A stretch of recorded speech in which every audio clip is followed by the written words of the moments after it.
কে মূলত সোনামুড়া থানার অফিসার ইনচার্জের কাছে আমরা এসেছি। সোনামুড়া প্রেস ক্লাবের সকল সাংবাদিকরা মিলিতভাবে ভুয়া সাংবাদিকের ছড়াছড়ি এখন সোনামুড়াতে।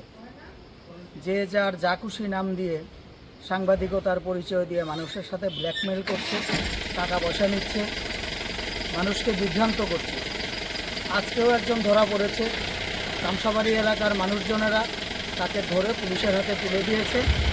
তাই আমরা সোনামুড়া থানা কর্তৃপক্ষের কাছে অনুরোধ করেছি যাতে ভুয়া সাংবাদিকতার নাম দিয়ে যারা মহকুমার বিভিন্ন জায়গাতে ছড়িয়ে ছিটিয়ে রয়েছে তাদের সম্পর্কে যাতে উপযুক্ত আইনি ব্যবস্থা গ্রহণ করা হয়।